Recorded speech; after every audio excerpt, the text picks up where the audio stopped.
আসসালামু আলাইকুম সুপ্রিয় দর্শক সবাই কেমন আছেন। চলে আসলাম রবিবার 21 জুন 2026। এইমাত্র পাওয়া দেশের উপর তীব্র ঝড় বৃষ্টি, কালবৈশাখী, শিলাবৃষ্টি, ঘূর্ণিঝড় এবং ভারী থেকে অতি ভারী বৃষ্টিপাতের আবহাওয়ার খুবই গুরুত্বপূর্ণ সংবাদ নিয়ে আগামী 72 ঘণ্টায় বাংলার আবহাওয়ায় শুরু হতে পারে ভারী থেকে অতি ভারী বৃষ্টিপাত।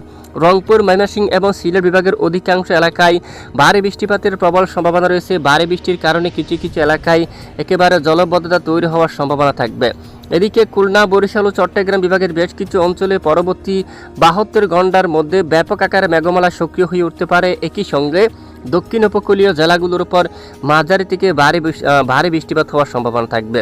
প্রিয় দর্শক, আজ এবং আগামীকাল এবং আগামী এক সপ্তাহ পর্যন্ত কেমন থাকতে পারে দুই বাংলার আবহাওয়া? দেশের উত্তরাঞ্চল থেকে দক্ষিণাঞ্চল, ভারতের পশ্চিমবঙ্গ সহ উত্তরবঙ্গ, আসাম, ত্রিপুরা, মেঘালয়, মিজোরামপুর সহ সারা দেশের কোন কোন জেলায় হতে পারে ভারী থেকে অতি ভারী বৃষ্টিপাত? এ নিয়ে আবহাওয়ার ইউরোপিয়ান মডেল থেকে কি জানানো হয়েছে তা জানিয়ে দেব। পাশাপাশি পরের 10 দিনে বঙ্গোপসাগরে নতুন কোনো ঘূর্ণিঝড় অথবা নিম্নচাপ তৈরি হওয়ার আশঙ্কা আছে কিনা, কতটুকু আশঙ্কা বা সম্ভাবনা থাকবে তা জানিয়ে দেব, এবং সর্বোচ্চ তাপমাত্রা কত ডিগ্রি সেলসিয়াস পর্যন্ত উঠতে পারে। তো বিষয়ে জানতে ভিডিওটি না টেনে শেষ পর্যন্ত দেখবেন। ভালো লাগলে লাইক করবেন আর চ্যানেলটি সাবস্ক্রাইব করে পাশের বেল বাটনে ক্লিক করে রাখবেন। ভিডিওটি আপনি কোন জেলা থেকে লাইভ দেখছেন অবশ্যই কমেন্ট করে জানিয়ে দেবেন। আজ শনিবার 20 জুন একদম সকাল থেকে দেশের অধিকাংশ জেলার আকাশ আংশিক মেঘাচ্ছন্ন পরিষ্কার রয়েছে, তেমন ভারী বর্ষণের দেখা নেই। গতকাল কিছুটা বৃষ্টিপাত ছিল চট্টগ্রাম বিভাগের কিছু কিছু এলাকায়, তবে আজ দুপুরের পরে বিকেল বা সন্ধ্যার মধ্যে দেশের দুয়াক স্থানীয় বিক্ষিপ্ত বৃষ্টিপাত হতে পারে। বেশিরভাগ এলাকায় মূলত আকাশ কিছুটা মেঘলা নিয়ে পরিষ্কার থাকতে পারে। আগামী 24 ঘণ্টায় উত্তরাঞ্চলে বৃষ্টিপাতের সম্ভাবনা দেখা যাচ্ছে কিছু কিছু জেলার উপর। এরই মধ্যে আবহাওয়া ইউরোপিয়ান পূর্বাভাস মডেল অনুযায়ী সিলেট বিভাগের বেশ কয়েকটি অঞ্চলে বৃষ্টিপাতের সম্ভাবনা দেখা যাচ্ছে।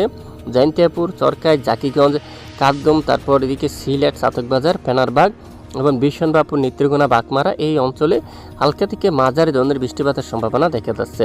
এদিকে রংপুর, লালমনিরহাট, জলঢাকা, দেবীগঞ্জ, বোদা, পঞ্চগড়, জলপাইগুড়ি, ধূপগুড়ি, কোচবিহার, আলিপুরদুয়ার, শ্রীরামপুর, তারপর এদিকে রয়েছে বিশেষ করে এখানে উত্তরবঙ্গের বেশ কিছু এলাকায় তীব্র বজ্রসহ মাঝারি থেকে একেবারে ভারী বৃষ্টিপাত হওয়ার সম্ভাবনা দেখা যাচ্ছে।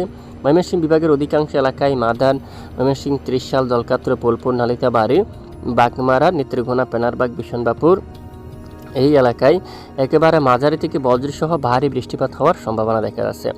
এরপরে সোমবার 22 তারিখ থেকে মৌসুমী বায়ু প্রবল আকারে সক্রিয় হয়ে উঠতে পারে বঙ্গোপসাগরের বুকে, যার কারণে বেশি বৃষ্টিপাতের সম্ভাবনা মায়ানমার সকল উপকূলীয় অঞ্চলে দেখা যাচ্ছে। যদি আবহাওয়ার কোনো পরিবর্তন না আসে, পরিবর্তন আসলে কিন্তু নতুন পরিবর্তন করতে পারে।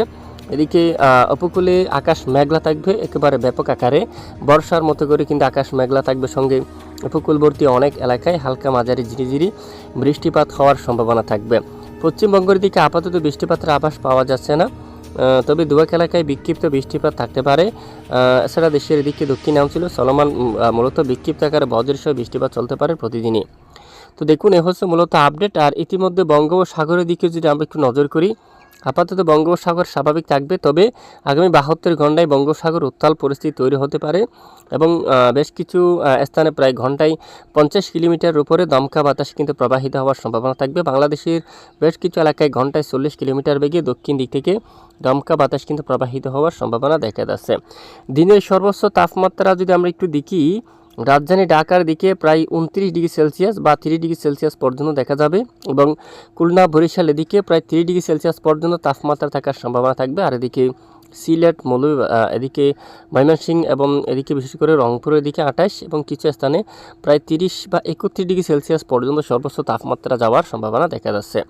তো এই হচ্ছে আজকের আবহাওয়ার বিস্তারিত আপডেট। এতক্ষণ আমাদের সাথে থাকার জন্য অসংখ্য ধন্যবাদ।